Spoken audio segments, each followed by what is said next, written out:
అయితే అమరావతి నిర్మాణ పనులకు డీజిల్ సరఫరాపై ఏపీకి షాక్ ఇచ్చింది కేంద్రం. రాజధాని పనులకు డీజిల్ సప్లైపై ఇచ్చిన ఉత్తర్వులను వెంటనే ఉపసంహరించుకోవాలని రాష్ట్ర ప్రభుత్వానికి కేంద్రం సూచించింది.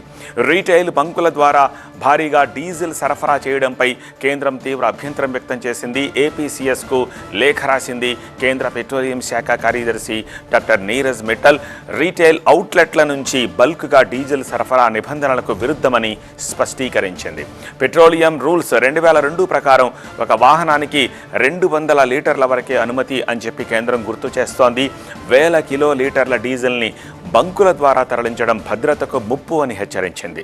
రాజధాని అమరావతి పనుల కోసం నేరుగా ఆయిల్ కంపెనీల నుంచే డీజిల్ కొనుగోలు చేయాలని ఏపీకి కేంద్రం సూచించింది. డోర్ డెలివరీ ఆఫ్ డీజిల్ విధానాన్ని అనుసరించాలని ఏపీకి సూచించింది కేంద్రం. ఏపీ పౌర సరఫరాల శాఖ జారీ చేసిన కమ్యూనికేషన్లను రద్దు చేయాలని సూచించింది. నిబంధనల అతిక్రమణ వల్ల భద్రతాపరమైన సమస్యలు తలెత్తుతాయని కేంద్రం ఆందోళన వ్యక్తం చేసింది. మరి రాజధాని పనులకు సంబంధించి డీజిల్ సరఫరాపై కేంద్రం ఇచ్చిన రిప్లైకి రాష్ట్ర ప్రభుత్వం ఎలా స్పందిస్తుందన్నదే ఇప్పుడు ఆసక్తి రేపుతోంది.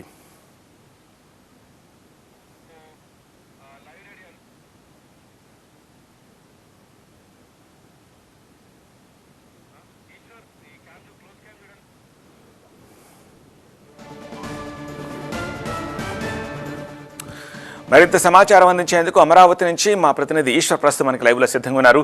ఈశ్వర్, ఇప్పుడు మరి స్టేట్ గవర్నమెంట్ దగ్గర ఉన్న ప్రత్యామ్నాయాలు ఏమిటి? వాస్తవానికి కేంద్రం షాక్ ఇచ్చింది అనడం కంటే కూడా కొన్ని సెక్యూరిటీ మెజర్స్, భద్రతకు సంబంధించిన కొన్ని ప్రమాణాలని గుర్తు చేసే ప్రయత్నం చేసిందని చెప్పాలి. ఎందుకంటే రీటైల్ బంకుల ద్వారా 1000 లీటర్లని ఇవ్వడం సాధ్యం కాదు. అది కొంత ప్రమాదాలకు కూడా దారితీసే అవకాశం ఉంటుంది. కాబట్టి దానికి బదులుగా మీరు ప్రత్యామ్నాయాలు ఉన్నాయి కాబట్టి మీరు వాటిని డోర్ డెలివరీ ఆఫ్ డీజిల్కి సంబంధించి కావచ్చు, లేకపోతే ఇంకేదైనా బల్క్ యూనిట్స్ని తీసుకెళ్లాలంటే కొన్ని ప్రత్యేకమైన ఏర్పాట్లు చేసుకోవాల్సి ఉంటుంది అన్నది కేంద్ర ప్రభుత్వ ఒక సూచన మాదిరిగా చేసిందని చెప్పుకోవాల్సిన అవసరం ఇక్కడ కనిపిస్తుంది. ఎందుకంటే ఒకవైపు ఆంధ్రప్రదేశ్ రాష్ట్ర ప్రభుత్వం వర్షాకాలం వచ్చే లోపల రాజధానికి సంబంధించిన పునాది పనులు పూర్తి చేసి అలాగే కొన్ని స్ట్రక్చర్స్ని కంప్లీట్ చేస్తే ఆ తర్వాత కావాలంటే వర్షాలు వచ్చినా కూడా వాటిని కొనసాగించవచ్చాలన్న ఒక తపన ఉంది. అదే సమయంలో ప్రజల అవసరాలకి ఈ రాష్ట్రంలో ప్రస్తుతం ఈ డీజిల్ కొరత నెలకొని ఉన్న నేపథ్యంలో ప్రజల అవసరాలకి ఎలాంటి ఇబ్బందులు తలెత్తకుండా అంతే ప్రయారిటీ ఇస్తూ దానికి ఈక్వల్ ప్రయారిటీని కూడా రాజధానికి, ఎందుకంటే అది కూడా భవిష్యత్ తరాల కోసం నిర్మితమవుతున్న ప్రాజెక్ట్ కాబట్టి అక్కడ కూడా ఎలాంటి ఇబ్బంది లేకుండా, ఎందుకంటే ఒక్కొక్కసారి భారీగా రాజధానిలో ప్రస్తుతం అయితే పెద్ద ఎత్తున పనులు జరుగుతున్నాయి. వందలాది సంఖ్యలో పెద్ద ప్రొక్లైనర్స్ కావచ్చు, లేకపోతే వేలాది సంఖ్యలో ఎర్త్ మూవర్స్ కావచ్చు, పెద్ద పెద్ద ట్రక్కులు తిరుగుతున్నాయి.